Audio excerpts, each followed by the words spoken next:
It spoke. A man is on a road in a foul mood, and he hits his animal. He hits it a second time. He hits it a third time, and then the animal turns its head, looks back at him, and asks in plain words what it has done to deserve this. And here's the strangest part of all. The man does not flinch. He does not faint. He does not fall to his knees and cry out that the world has gone mad. He argues back. He answers the donkey as if donkeys answer back every day of the week. The two of them have an actual conversation, beast and master, right there in the dust, with the man losing the argument. You probably half remember this one. It lives in the children's Bible, in the storybook with the soft watercolor pictures, filed somewhere near Noah's animals and Jonah's big fish. A talking donkey. Cute, a little silly, the sort of thing you smile at and move past. And almost nobody stops to ask the obvious question, which is, why is there a talking donkey in the Bible at all? And why does the text seem to find it so completely unremarkable? Because that is the buried oddity here. When the donkey speaks, the narrator does not pause. There is no fanfare, no trumpet. The text spends more words describing the angel's sword than it spends marveling that a pack animal just opened its mouth and reasoned with a man. The miracle that should stop the whole story cold is treated almost like a footnote, and that casual tone is a clue. It is a fingerprint left by something older, and we are going to follow it. Now, the man on that road, his name is Balaam, and if you cannot quite place him, you are in good company. Most people who know the donkey could not tell you the first thing about its rider, yet he is one of the most extraordinary figures in the entire Hebrew Bible. He is not an Israelite. He is a pagan seer, a professional prophet for hire, summoned from far away to lay a curse on the people of Israel. And instead of cursing them, he blesses them 4 times against his own client's wishes, because the words keep changing in his mouth. So hold these pieces together for a moment. A foreign diviner who serves other gods, and yet the God of Israel speaks to him directly. An angel standing in the road with a drawn sword. An angel so real it terrifies a donkey, and yet completely invisible to the famous seer riding on the donkey's back. The animal sees what the prophet cannot. Sit with that one. The man whose entire profession is seeing the unseen, peering into the hidden world, reading omens that ordinary people miss, is blind to the messenger standing right in front of him. And the dumb beast beneath him sees it clearly, 3 separate times, and tries to save his life. That inversion is not an accident. Somebody built it on purpose. So why does the donkey see the angel when the seer is blind to it? And why, of all people, would Israel's God choose a hired pagan diviner as the one he speaks to most directly in this whole stretch of scripture? Keep both of those questions in your mind, because the answers are stranger than the questions. This is the channel where we take something you are sure you know, and we dig down underneath it, layer by layer, until we reach what the earliest sources actually say. And the talking donkey is a perfect case. Because the tidy little Sunday school scene, the soft watercolor and the smiling animal, is sitting on top of one of the weirdest, sharpest, most carefully constructed passages in the whole Bible. There is a real seer here, attested in stone outside the Bible. There is a word that turns into the devil. There is a curse that becomes a blessing. And there is an animal who can see God. Let me show you what is underneath. To find it, you have to know where to look. The story sits in the book of Numbers, in chapters 22 through 24. Numbers is the 4th book of the Torah, the long, dusty middle of the wilderness story, and honestly, it is the book most people skip. There are censuses in it, there are lists, there are rules about which clan camps on which side of the tabernacle. It is not where you expect to find one of the great set pieces of world literature, but that is exactly where it is. The setting is the plains of Moab, on the eastern side of the Jordan River, just across from the land Israel has been promised. The people have been wandering for a generation. They have come up the long way, around the edges of Edom and Moab, and now they are camped in enormous numbers on the steppe above the Jordan Valley. They are close. The promised land is right there, across the water, and the kingdoms in their path are terrified, because this is a vast people that has just chewed through 2 Amorite kings. So that is the stage. A nervous local king, a huge encampment. And into this political crisis walks a hired prophet and his donkey. Now here is what I want you to notice. The donkey episode. That strange roadside scene we just walked through is bizarrely isolated inside its own story. The chapters around it are about high diplomacy, oracles, kings, and the destiny of nations. And right in the middle, the narrative stops dead for a folktale about a man arguing with his mount. It reads almost like a different story has been dropped into the gap. We will come back to that seam because it matters enormously. This is what we always do here. We separate two different claims that usually get mashed together. There is the thing you heard, the version you absorbed somewhere, the cute talking donkey. And there is the thing the earliest text actually says, when you read it slowly, in the order it was written, in the language it was written in. And the gap between those two, between what you heard and what is on the page, is almost always filled with centuries of people quietly rebuilding the story to mean what they needed it to mean. And if you enjoy this kind of slow excavation, where we take one familiar thing apart down to the foundations, think about subscribing. It genuinely helps the channel keep making these, and it means you will not miss the next dig. Because the gap here is enormous. Here is a preview of the size of it. The Balaam you will meet in the New Testament and in the writings of the rabbis is a byword for greed and wickedness, a false prophet, a corrupter, one of the worst men in Scripture. His very name becomes an insult. But the Balaam in these chapters of Numbers, the one God actually talks to, the one whose every attempt to curse turns into a hymn of praise, looks for all the world like a true prophet of Israel's God.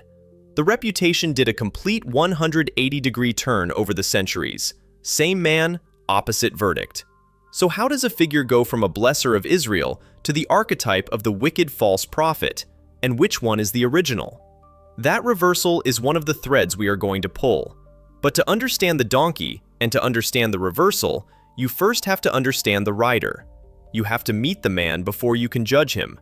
So let us go east, far east, across the river, to the town this seer came from, and figure out who Balaam really was. The text gives us an address.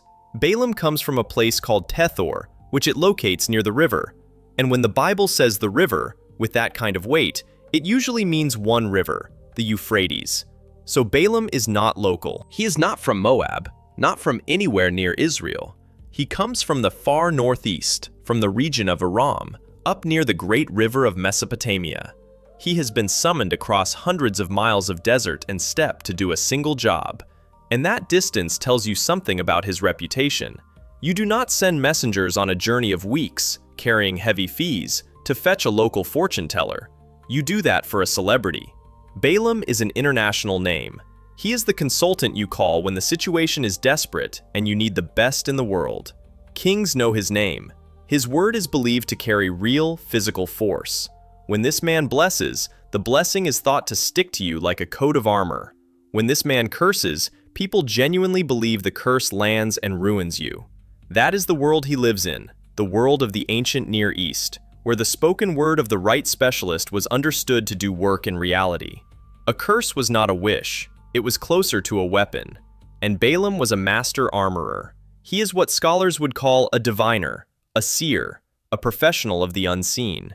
He reads the signs, he performs the rituals, he goes out to look for omens, and he expects to be paid, and paid well, for the service.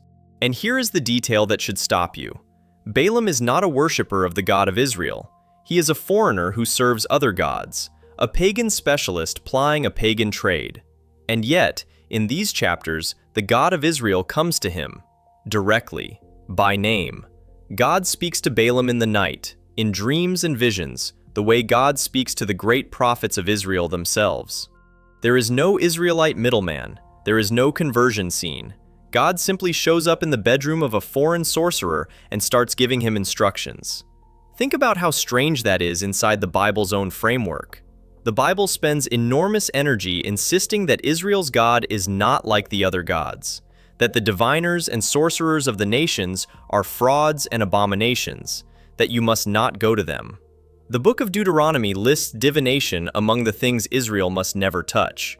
And here is a card-carrying member of exactly that forbidden profession, and God is talking to him as freely as he talks to Moses. The text does not flag this as a problem, it just lets it stand, which raises a possibility that the later traditions did not want to face. What if this outsider's portrait of Balaam, the seer God genuinely speaks with, is closer to the oldest layer of the story than the villain everybody remembers? What if the original Balaam was a respected holy man of the wider world, a non-Israelite who nonetheless had real dealings with the real God, and the wickedness was painted on later. Hold that thought, because it leads somewhere remarkable. There is a question lurking underneath all of this, a question that scholars argued about for a long time without an answer. Was there ever a real Balaam at all? Was he just a literary character, invented to make a theological point? Or did a flesh and blood seer by that name actually exist out there in the ancient world? For a long time, nobody could say. And then, in the 1970s, somebody found his name written on a wall. But that comes later. First, we need the king who tried to hire him. His name is Balak, son of Zippor, and he is the king of Moab. And Balak is frightened. He looks out from his kingdom, and he sees this immense people spread across the plains, this nation that has just destroyed the Amorite kingdoms to his north, and the text says Moab was sick with dread. Balak says it himself, in a line that is almost comic in its panic. This horde, he says, will lick up everything around us the way an ox licks up the grass of the field. He feels like prey. So he does what a frightened king with money does. He reaches for a weapon, and the weapon he chooses is Balaam. He sends a delegation of elders, the dignitaries of Moab and of neighboring Midian, on the long road east. And the text is very specific about one detail. They carry the fees of divination in their hands. They come with payment. This is a professional transaction. The message is blunt. A people has come up out of Egypt. They cover the face of the land. Come and curse them for me, because I know that whoever you bless is blessed, and whoever you curse is cursed. Balak believes in Balaam's power completely. Curse them, he says, and maybe I can drive them out. The elders arrive. They lay out the job, and Balaam tells them to stay the night while he consults. And here is where it gets theologically dizzying. God comes to Balaam in the night and asks, "Who are these men with you?" Balaam explains the offer, and God says plainly, "You shall not go with them. You shall not curse that people, for they are blessed." So the pagan diviner wakes up and tells the Moabite princes to go home. The God of Israel has forbidden it. Just feel the weirdness of that. The God of Israel is giving career guidance to a foreign sorcerer, and the sorcerer obeys. Balak does not give up. He assumes it is a negotiation. He sends a second, grander delegation, more princes, more honored, with a bigger promise. I will reward you very richly. I will do whatever you say. Just come and curse this people. And Balaam gives an answer that the later tradition will absolutely seize on. He says, even if Balak gave me his house full of silver and gold, I could not go beyond the word of the Lord my God to do anything great or small.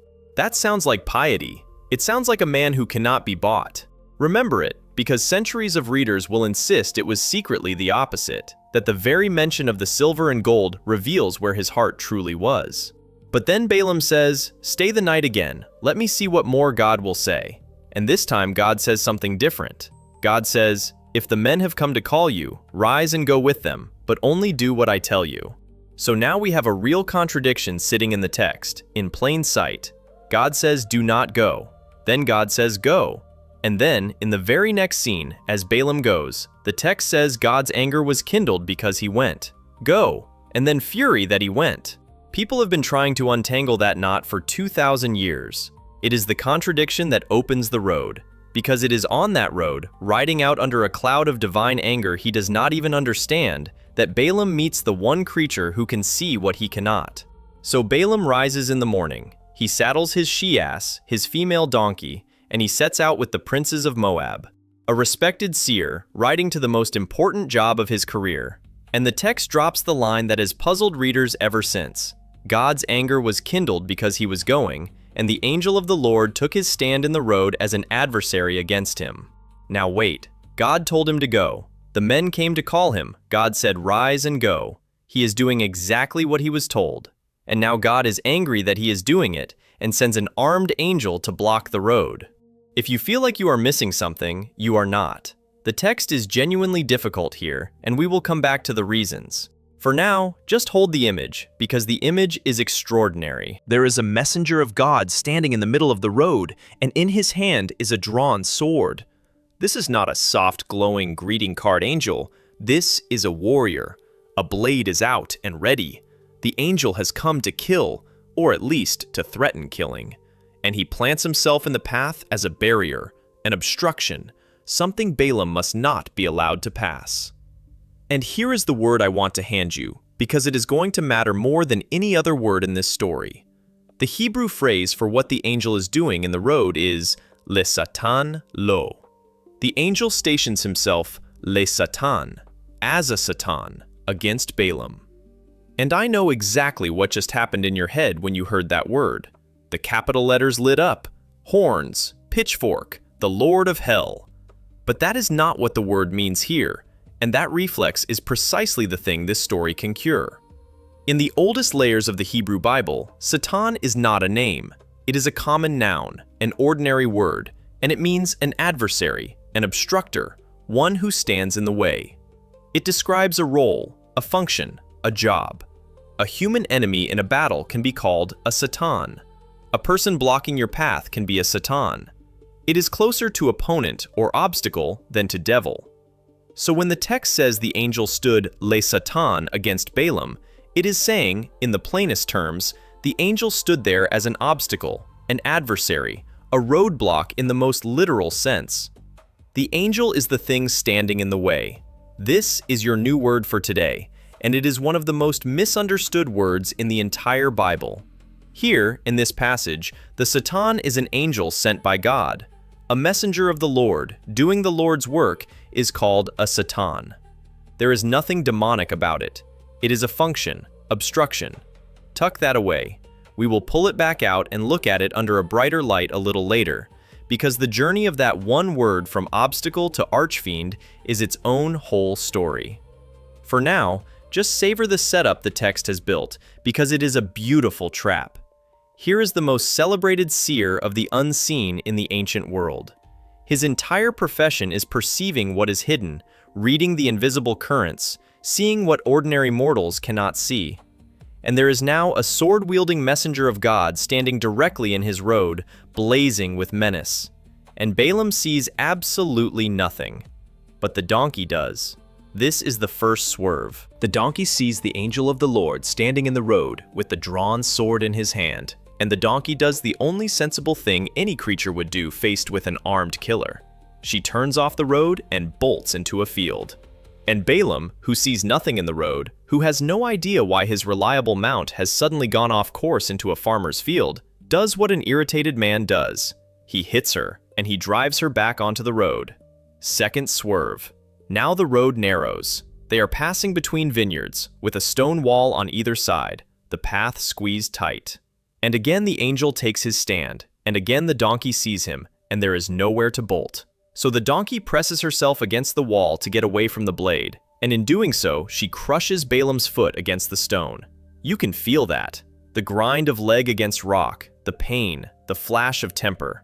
And Balaam, still seeing nothing, hits her again. Third swerve. Now they reach a place so narrow there is no room to turn at all, not left, not right. The angel stands in front, sword out, and the donkey has nowhere left to go. So she does the last thing available to her. She simply lies down. She collapses under Balaam right there in the road, refusing to take him one step closer to the death he cannot see. And Balaam's anger boils over completely, and he hits her a third time, beating her with his staff. 3 times. Notice the shape of it, the deliberate folktale rhythm of 3. 3 swerves, 3 beatings, the violence climbing each time. First a slap and a redirection, then a crushed foot, then a man standing over a fallen animal, raining down blows with his stick. It is darkly funny and genuinely painful at once. The great seer, reduced to a furious man flailing at a donkey in the dirt, completely blind to the cosmic drama unfolding 2 feet in front of his nose. The animal is saving his life, again and again, and getting beaten for it every single time. And here is the detail I flagged way back at the start, the one I want you to watch for now, because of what happens next. The Lord opens the mouth of the donkey. God grants the animal speech. And the narrator just says it, flatly, and moves on. There is no build-up. There is no astonished interruption. The text does not say, and then the most incredible thing that ever happened took place. It does not pause to gawk. It treats God opening a donkey's mouth with the same matter-of-fact tone it uses for Balaam saddling her in the morning. It is simply the next event in the sequence. That casualness is not carelessness. Keep it in the corner of your eye. That unbothered tone, that refusal to be amazed by the central miracle, is a window into where this little story came from and what kind of story it originally was. Stories that treat talking animals as no big deal tend to belong to a particular genre, and we will name it. The flatness is a fingerprint. But before the analysis, let the moment land the way the text wants it to land. A man stands over his fallen animal, staff raised for a fourth blow, his face hot with rage and pain and humiliation. And the donkey turns her head, and she looks at him, and she opens her mouth, and she speaks. "What have I done to you," she says, "that you have struck me these 3 times?" That is the donkey's first line. Not a scream, not a wail, but a question, and a fair one. A reasonable, almost wounded question. "What did I do? Why are you hitting me?" And the genius of the scene is entirely in Balaam's response. Because Balaam does not respond like a man whose donkey has just started talking. He responds like a man losing an argument with someone he expected to win against easily. "Because you have made a fool of me," he snaps back. "If I had a sword in my hand, I would kill you right now." There is the sword again, by the way, the sword Balaam wishes he had, while an angel stands in front of him holding exactly that sword, ready to use it on Balaam. The man wants the very weapon that is aimed at his own neck. He just cannot see it. And the donkey presses her case, and she argues it like a lawyer. "Am I not your donkey?" she says, "the one you have ridden all your life, to this very day? Have I ever been in the habit of treating you this way?" And Balaam, cornered, has to admit the truth. No, you never have. In all the years she has carried him, she has never once behaved like this. Which means something is wrong. Which means there is a reason. Which means, if he had a shred of the perception his entire reputation rests on, he would have stopped and asked what his faithful animal could possibly be seeing that he could not. He does not figure it out. He has to be shown. And so the text says, "Then the Lord uncovered Balaam's eyes." God opens them. The same God who opened the donkey's mouth now opens the seer's eyes. And only then, finally, does Balaam see what the donkey saw all along. The angel of the Lord, standing in the road, sword drawn in his hand. And the great seer, the master of the unseen, the man kings pay a fortune to perceive the hidden, throws himself face down in the dirt.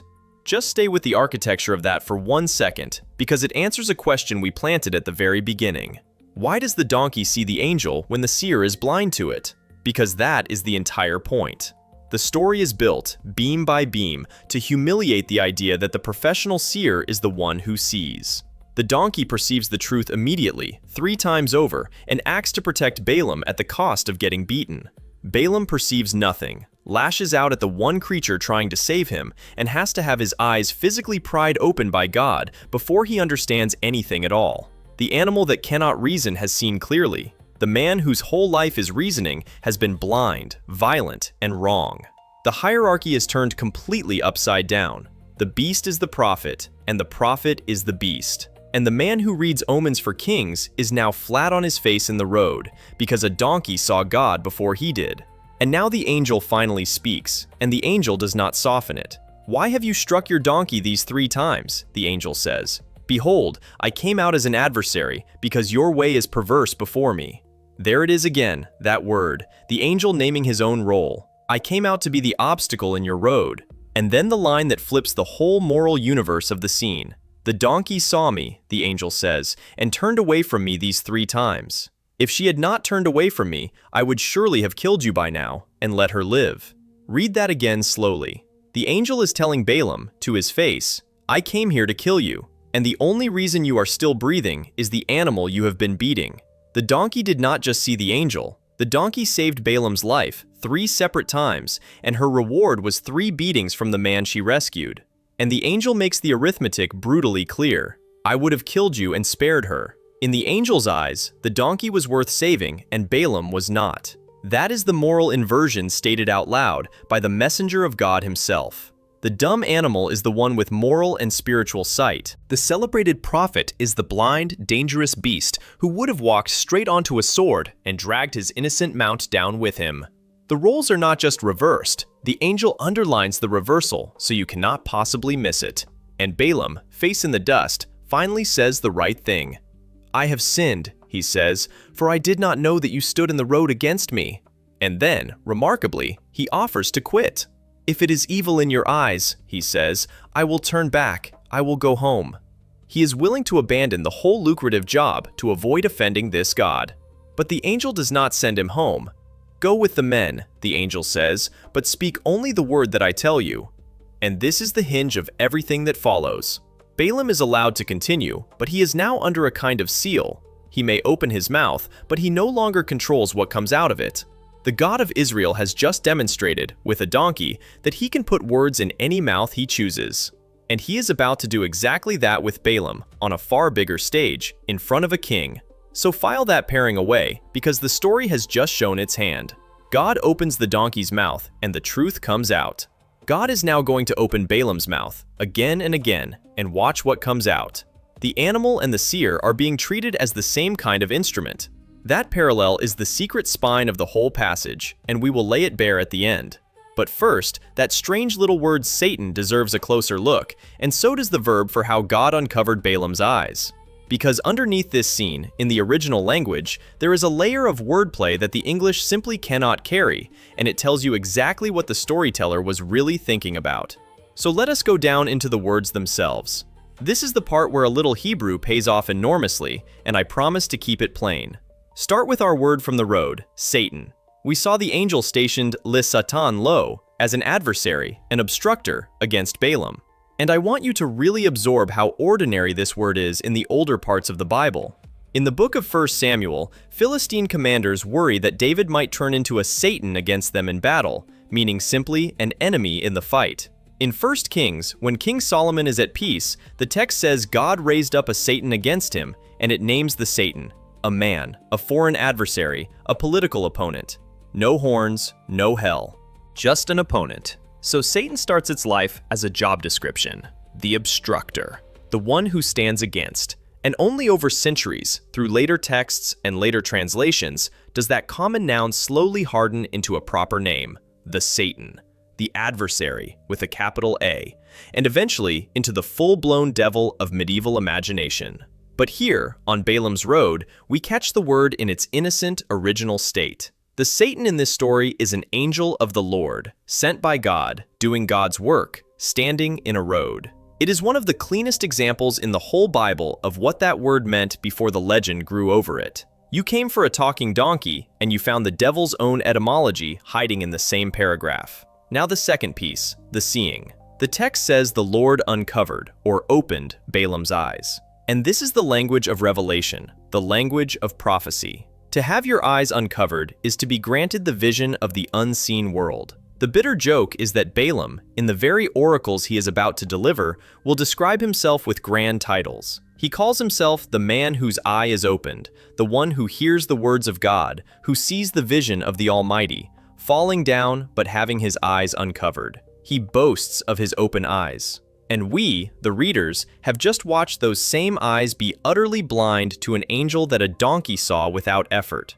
The storyteller has set Balaam's self-description as the great seer directly against the scene where he could not see at all. That is the whole passage, really. It is a meditation built out of two verbs. God opens a mouth that should not speak, the donkey's. God opens eyes that should already see, Balaam's. Speech and sight, given and withheld by God's choice alone. The donkey gets words she should not have. The seer gets sight he should already have had. And running through all of it is one relentless question, asked in the grammar itself. Who actually sees? Not who claims to see, not who is paid to see, who really sees? There is one more layer of wordplay coming, and it is the engine of the next 3 chapters. The Hebrew words for to curse and to bless are about to do a dance. Balak hires Balaam to curse, but the words that keep coming out are words of blessing, and the text plays the two against each other with real artistry. The whole back half of the story is a battle between a curse that was ordered and a blessing that keeps escaping. So now that we know the donkey scene was a story about who truly sees, watch what the seer does when he finally arrives, eyes open, before the king who is paying him to destroy a nation. Balak is waiting, and Balak is impatient. He takes Balaam up to a high place, a ridge where they can look down and see the edge of the Israelite camp spread out below. The setup is ritual. Build me 7 altars, Balaam says. Prepare 7 bulls and 7 rams. The machinery of professional cursing is assembled. Everything is ready. The king has paid. The omens are arranged. And Balaam goes off alone to meet his God, and comes back to deliver the curse. And out of his mouth comes a blessing. "How can I curse whom God has not cursed?" he says. "How can I denounce whom the Lord has not denounced?" He looks down at Israel, and instead of doom, he pronounces a future, a people set apart, a people as countless as the dust. Balak is appalled. "What have you done to me?" he cries. "I brought you to curse my enemies, and look, you have done nothing but bless them." So Balak tries again. Maybe the angle is wrong. He takes Balaam to a different spot, a place where he can only see part of the people, hoping a partial view will let the curse slip out. 7 more altars, 7 more bulls and rams, and again Balaam opens his mouth, and again it is blessing. "God is not a man that he should lie," he says. "I received a command to bless. He has blessed, and I cannot reverse it." He even declares that no sorcery works against this people, which, from the mouth of the most famous sorcerer alive, is a stunning thing to say. Balak is nearly frantic now. "Fine," he says, "do not curse them, but for heaven's sake do not bless them either." And he drags Balaam to a third place, the top of Peor, overlooking the wilderness. And this time Balaam does not even go off to look for omens. He simply lifts his eyes, and the Spirit of God comes upon him, and he speaks the most famous words of the entire story. "How goodly are your tents, O Jacob, your dwellings, O Israel, like valleys stretched out, like gardens beside a river." It is pure praise, a blessing so beautiful it became part of Jewish liturgy, words still spoken when people enter a synagogue to this day. And then a fourth oracle, and this one reaches into the far future. "I see him, but not now," Balaam says. "I behold him, but not near. A star shall come out of Jacob, and a scepter shall rise out of Israel." A star and a scepter, a coming ruler. Generations of later readers, both Jewish and Christian, would read those lines as a prophecy of a Messiah, a future king rising out of Israel. The hired pagan curse maker, brought to destroy this people, ends up delivering one of the great messianic oracles in the Hebrew Bible. By the end, Balak is furious and broke. He sent for a curse, and he got 4 blessings and a prophecy of Israel's eternal king. He claps his hands together in rage and tells Balaam to flee back home. No reward, nothing. And here is the thing to hold on to. In these chapters, Balaam looks like a genuine, faithful prophet of the God of Israel. He refuses bribes. He speaks only what God gives him. He blesses where he was paid to curse. He behaves better than half the Israelites in the wilderness do, which makes what the tradition did to him next all the more astonishing. Now we come to the moment that changes how you read everything. Because for most of the figures in the early Hebrew Bible, we have only the Bible's word that they existed. There is no independent record of Abraham, no contemporary inscription naming Moses. They live inside the text. So the natural assumption about Balaam, this strange foreign seer who talks with God, was that he too was a literary figure, a character built to make a point. And then came 1967. At a site in the Jordan Valley called Deir Allah, on the east bank of the Jordan, not far from where the biblical story is set, a Dutch archaeological team was digging through the ruins of an ancient building. And on the wall of one room, they found writing. Plaster that had once been painted with text in red and black ink that had fallen and shattered when the building came down, probably in an earthquake. Archaeologists pieced the fragments back together like the world's most fragile jigsaw puzzle. The text is usually dated to around the 8th century before the Common Era, roughly 2,800 years ago. And when scholars read what the plaster said, the opening line stopped them cold. The inscription begins, in its own ancient dialect, the words, or the warnings, of Balaam son of Beor, the man who was a seer of the gods. Balaam, son of Beor. The exact name, the exact patronymic, as in the Book of Numbers. The same seer. And the text goes on. It describes how the gods came to Balaam by night, how he received a vision, and how he rose the next morning weeping, because the vision was a message of coming disaster, a judgment from the divine council. There is a whole religious world in there, with gods and goddesses and a frightening prophecy, and at the center of it is this same figure, Balaam son of Beor, the man the gods speak to in the night. Let that settle. This is, by a wide margin, the most striking external attestation of any figure from the Torah. Here is a named character from the Bible, a non-Israelite seer, turning up in an independent inscription, in his own region, in his own religious context, with his own visions, written by people who were not Israelites and were not copying the Bible. Balaam was not a creature of the biblical imagination. He was a regional legend, a famous seer of the eastern lands, a holy man whose reputation was big enough to be painted on a wall in the Jordan Valley, possibly centuries after he was supposed to have lived. And notice what he is not in that plaster. He is not a villain. The dear Allah Balaam is a respected prophet, a man the gods confide in, a seer who weeps at the doom he has to announce. He is the real thing, taken seriously, honored. Which lands us, hard, on the question this whole video has been circling. If the oldest independent memory of Balaam is of an honored seer, and the book of Numbers shows him blessing Israel and refusing bribes, then where on earth did the wicked Balaam come from? The greedy false prophet, the corrupter, the byword for evil. Because that Balaam is real too, inside the Bible. He is just sitting in a different layer, and once you see the seam, you cannot unsee it. Here is the seam. Read the book of Numbers straight through, and you meet two completely different Balaams, and they barely seem to know each other. The first Balaam is the one we have been with, the seer who blesses Israel 4 times, who cannot be bribed, who speaks only what God gives him.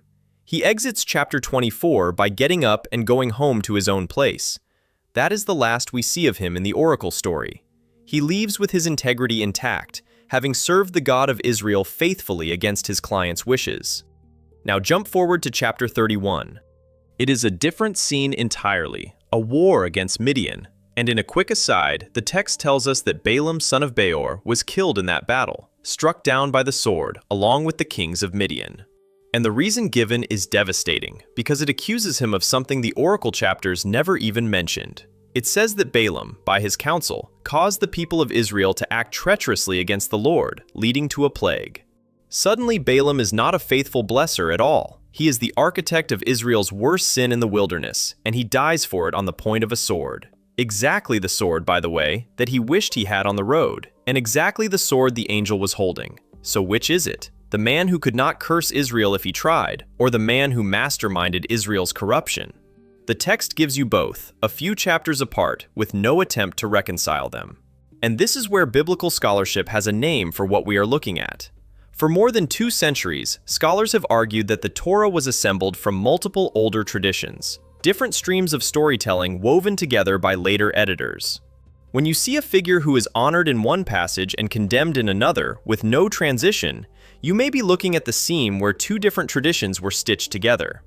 And the donkey episode itself sits oddly, even within the blessing story. Many scholars have noticed that you could lift the donkey scene clean out of Numbers, and the surrounding narrative would flow perfectly, even more smoothly. The chapters around it are elevated, poetic, full of formal oracles. The donkey scene is earthy, folksy, comic, with its talking animal and its threefold beating. It reads like a self-contained folktale that was inserted into the larger account, a different kind of story dropped into the gap, which, by the way, finally explains that flat, unastonished tone we flagged way back at the beginning. A folktale does not gasp at its own talking animal. In that genre, talking animals are simply how the story works.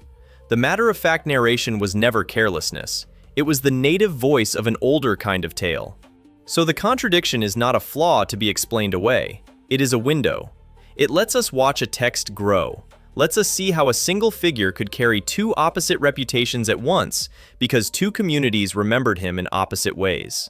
And one of those memories was about to win. One accusation, planted in the text, was about to swallow the honored seer whole. And it all hangs on one dark episode at a place called Peor. Peor. The story is told in chapter 25 of Numbers, and it is grim. While Israel is camped in the plains of Moab, the men begin to consort with Moabite and Midianite women, and it is not only sex. The women invite the Israelites to the sacrifices of their gods, and the people eat and bow down, and Israel yokes itself to a local deity called Baal of Peor. It is, in the Bible's terms, a catastrophe, idolatry and immorality braided together, and a devastating plague breaks out as judgment, killing thousands. Now read chapter 25 carefully. Balaam is not in it, not once. The seduction at Peor happens, the plague happens, and the chapter never mentions Balaam at all. In the oracle chapters, the ones we walk through, Balaam blessed Israel and went home. Nothing about women, nothing about Baal of Peor, nothing about a plot. And then comes that single verse, later in chapter 31, dropped in during the war on Midian. These women, it says, on Balaam's advice, were the ones who enticed Israel to be unfaithful to the Lord at Peor. One verse. One accusation, attached after the fact, reaching back to pin the whole disaster on a man who, in the actual Peor story, was nowhere to be found. The logic seems to be a kind of reasoning backward. Balaam could not curse Israel directly. Every attempt turned into a blessing. So, the later tradition reasons, he must have found another way. He must have advised Balak, "You cannot defeat this people with a curse from outside, but you can rot them from within. Send the women. Let them seduce Israel into idolatry, and Israel's own God will do your cursing for you." It is a clever theory. It connects the dots. It explains why the curses failed and the corruption succeeded. There is only one problem. The text Balaam actually appears in never says it. The brilliant blessing prophet of chapters 22 through 24 becomes, by the inference of a single later verse, the cunning seducer who destroyed Israel from the inside. The blesser is rewritten as the corrupter. And the moment that reinterpretation enters the tradition, it never leaves. Because this is how reputations harden. Once that verse exists, every later reader meets it. They read the oracles, and then they read that Balaam was secretly behind Peor, and the second reading poisons the first. The refusal of the bribes starts to look like a performance. The pious line about silver and gold starts to sound like a man protesting too much. Even the blessings start to look like a smokescreen for the betrayal he was really planning. The villain reading, once installed, reaches back and rewrites everything that came before it. From this point forward, every interpreter inherits a villain. The honored seer of the plaster wall, the faithful blesser of the oracles, is buried. And what gets built on top of him, by the rabbis, by the philosophers, by the New Testament, is a monster of greed and corruption who barely resembles the man in the original story. The rewriting accelerates fast, and you can watch it happen by named authors. Start in the 1st century of the Common Era, in the great Jewish community of Alexandria, in Egypt, with a philosopher named Philo. Philo was a brilliant interpreter who read the Hebrew scriptures through the lens of Greek philosophy, and he wrote a life of Moses in which Balaam appears. And Philo has no patience for any noble reading of him. In Philo's hands, Balaam becomes a vain sophist, a magician puffed up with empty cleverness, a man whose so-called wisdom is a sham. Philo even reworks the donkey scene, turning it into a lesson in how foolish the supposed wise man really is. The seer is already in the 1st century a figure of contempt. Then move to the rabbis, to the vast literature of the Mishnah and the Talmud and the Midrash, composed over the following centuries. And here Balaam acquires a permanent label. He becomes Balaam HaRasha, Balaam the Wicked. It is almost a fixed epithet, the way you might say Alexander the Great. The wickedness is welded to the name. The rabbis read his greed back into every line. They read his lust into the Peor story. They turn him into a sorcerer of genuine dark power and a counselor of evil to kings. And the verdict gets formal. In the Mishnah, in the tractate Sanhedrin, there is a famous passage that lists the individuals who have no share in the world to come, who are cut off from the life of the age to come. The list is very short and very pointed, and on it, alongside a handful of the worst figures in Scripture, is Balaam. A non-Israelite seer is singled out by name for exclusion from the world to come. From a man God spoke to directly, to a man explicitly denied a place in eternity. That is the full distance of the fall. Around this core, legends pile up. Balaam becomes lecherous, a practitioner of forbidden magic, a man of monstrous arrogance who tried to use his powers against Israel in every way he could. The traditions multiply his crimes far beyond anything in numbers. And notice the mechanism, because it is the engine of this whole channel. Philo is not answering to the blessing oracles. He is answering to the villain reputation that the Peor verse created. The rabbis are not answering to the Der Allah seer, whom they never knew existed. They are answering to Philo's world, to the inherited assumption that Balaam was wicked. Each layer responds to the layer just beneath it, not to the original source at the very bottom. The interpretation feeds on interpretation, and the honored prophet on the plaster wall recedes further and further from view with every generation, buried under commentary built on commentary. And then the New Testament picks up the wicked Balaam and makes him into something even more lasting, a permanent label for a type of man. By the time the writers of the New Testament reach for Balaam, the villain is fully formed, and they use him as a ready-made symbol. They do not retell his story, they invoke his name, the way you might invoke Judas, and trust that everyone already knows what it means. Open the small letter called 2 Peter. It is warning against false teachers, and it reaches for an image of a corrupt prophet who sold his gift for money. These people, it says, have forsaken the right way and gone astray, following the way of Balaam, the son of Beor, who loved the wages of unrighteousness. The way of Balaam. It is now a road you can walk down, a path of corruption, and the defining feature is the love of dirty money. Greed is the whole point. Then the letter of Jude, a tiny one-chapter book near the end of the New Testament, does the same. It condemns false teachers who, in its phrase, abandon themselves for profit to Balaam's error. Balaam's error. Again, a fixed type, a byword, a shorthand for the prophet who prostitutes the holy for cash. And then the book of Revelation, in its letters to the 7 churches, writes to the church in a city called Pergamum, and it accuses some of them of holding the teaching of Balaam, who taught Balak to put a stumbling block before the people of Israel, leading them into idolatry and immorality.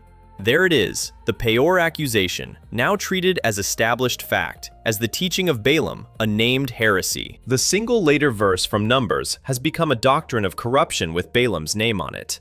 And here is the most telling detail of all. 2 Peter does mention the donkey.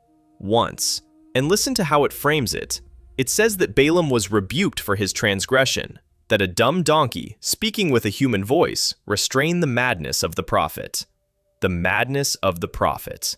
The talking donkey, our whole story, the marvel we started with, has been reduced to a single supporting exhibit in the case against Balaam. The animal is no longer the moral hero who saw God. The animal is just the instrument that exposed how mad and corrupt the prophet was. The moral inversion is still technically there, but it has been bent entirely toward condemnation. So watch what greed has done. It has eaten the whole figure. The man who blessed Israel 4 times, who refused a house full of silver and gold, who delivered the star and the scepter, is now simply the prophet who loved unrighteous gain, the patron saint of selling out. The oracles, the blessings, the genuine encounters with God, all of it eclipsed by one trait the original story never actually showed him committing. The label stuck so hard it erased the man. And once a figure is flattened that thoroughly into a symbol, something predictable happens. The culture stops remembering the symbol and starts remembering only the picture. And the picture everyone kept was not the villain at all, it was the donkey. Because artists love the donkey. Of all the rich, terrible, complicated material in this story, the scene that painters and carvers and illuminators return to again and again is the one on the road.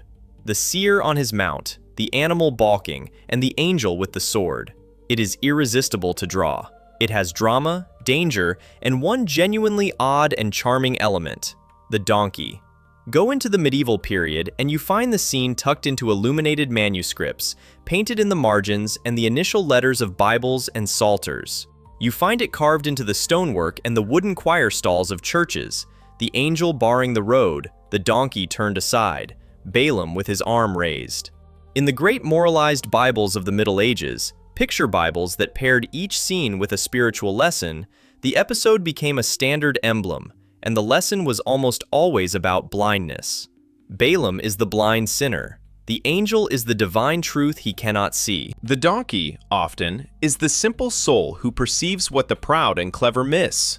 The scene was good for preaching. And then, in the 17th century, a young Rembrandt painted it. One of his early works shows Balaam and the donkey, and it is wonderful.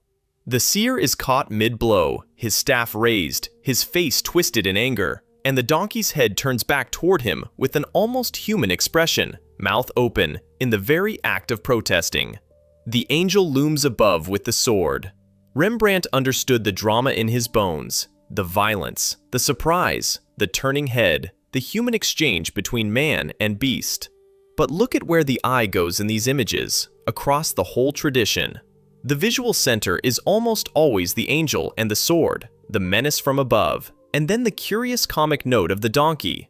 What the pictures cannot easily carry is the theology, the wordplay, the seam between the two Balaams, the whole machinery of who really sees.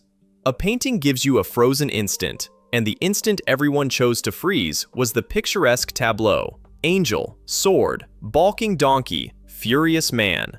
Over time, the deep, unsettling puzzle of the passage flattened into a striking image, a scene you recognize without remembering what it was actually about.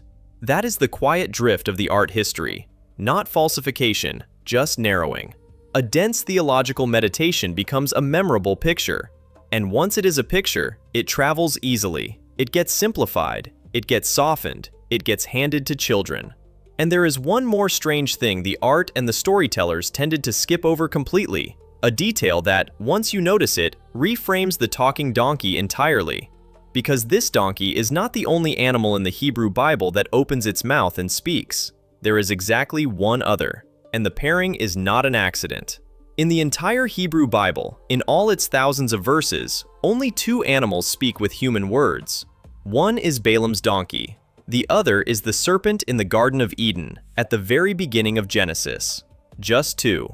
And once you set them side by side, the contrast is so sharp it feels deliberate. The serpent in Eden speaks in order to deceive. It opens its mouth and tells a half-truth that leads the first humans into ruin. It is the voice of cunning, of seductive falsehood, the talking animal who lies. And Balaam's donkey is its perfect mirror image. The donkey opens its mouth and tells the simple, urgent truth. Truth that saves a life.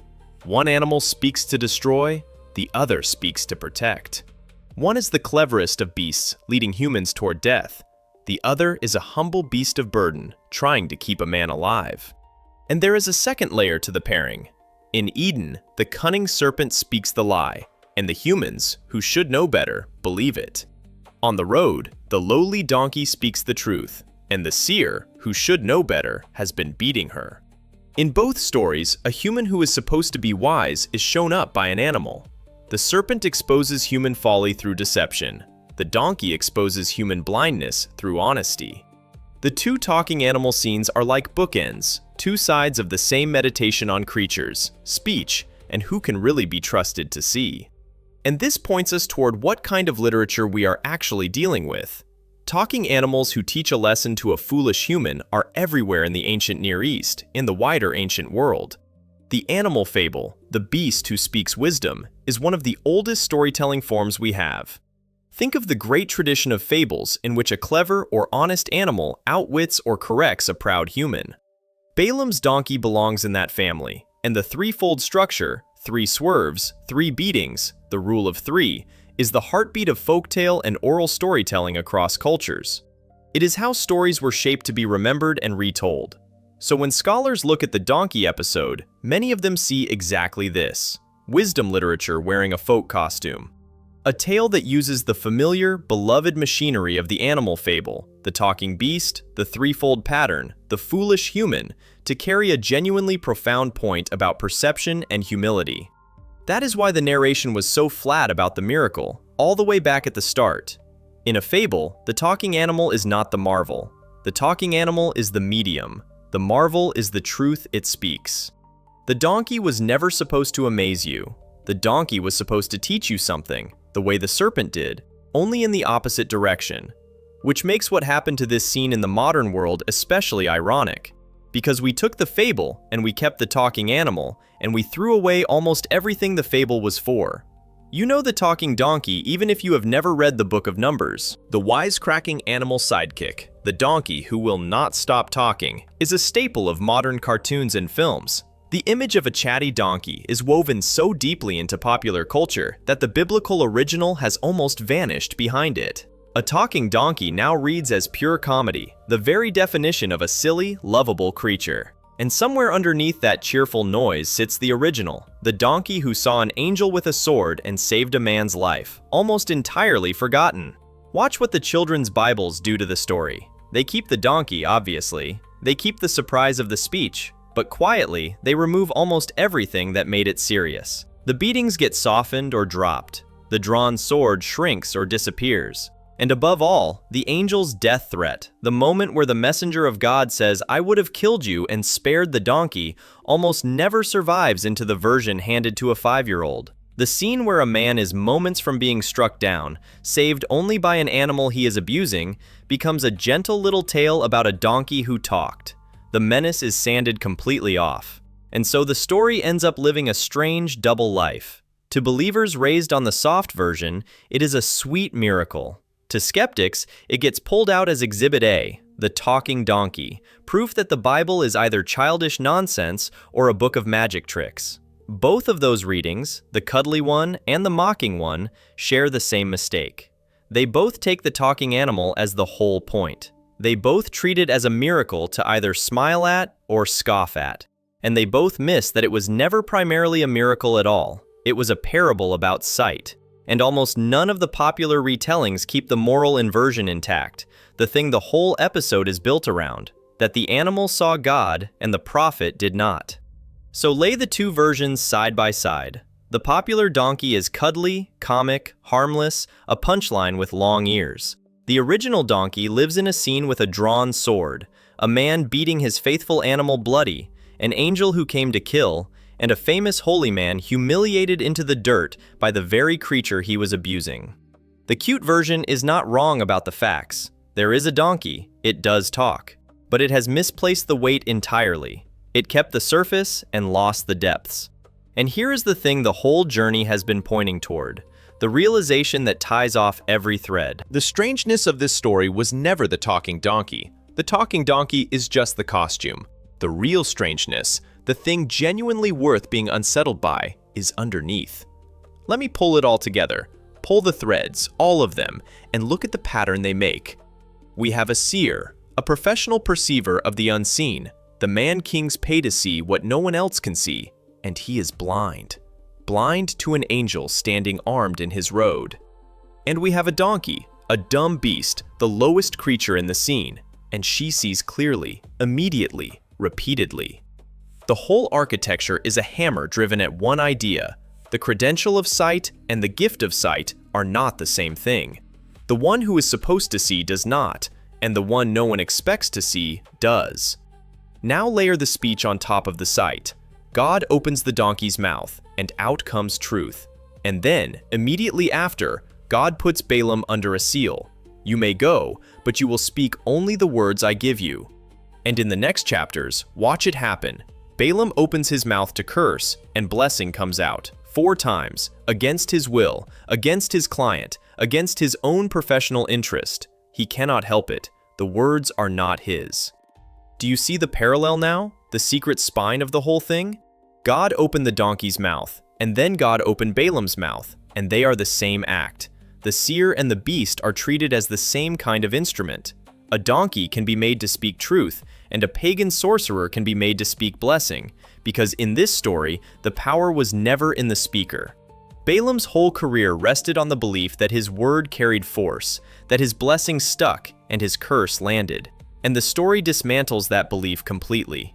He is no more in control of his mouth than the donkey was of hers.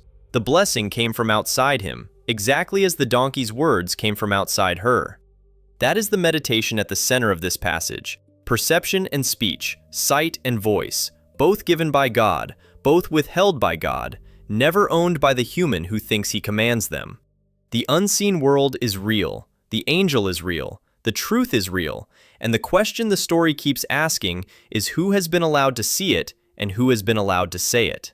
And the unsettling answer is that a donkey was allowed both, and the celebrated seer had to be physically forced.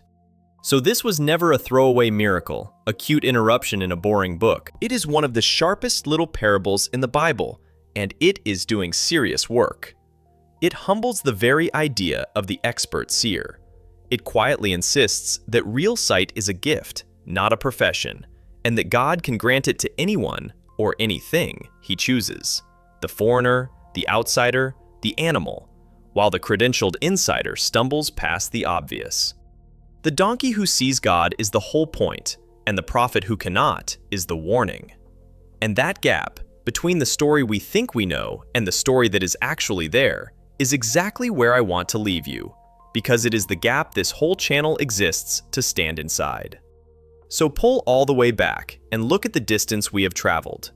We started with a cute talking donkey, the soft watercolor in the children's Bible, the cheerful animal who surprised everyone by speaking.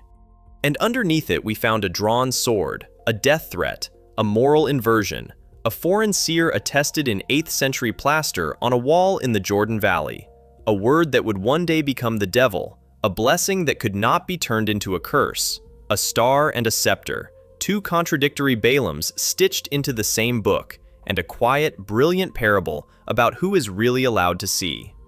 And here is the lesson this channel comes back to every single time. I heard this is true, and this is true are two different claims. There is the Balaam you heard about, the greedy false prophet, the silly talking donkey, the cartoon. And there is the Balaam who is actually on the earliest pages, the honored seer who blessed where he was paid to curse. Between those two figures lie centuries of creative reinterpretation, one verse pinning Peor on him, one philosopher mocking him, one fixed epithet welding wickedness to his name, one New Testament label turning him into a type. Layer upon layer, each answering to the layer just below it, never to the source at the bottom.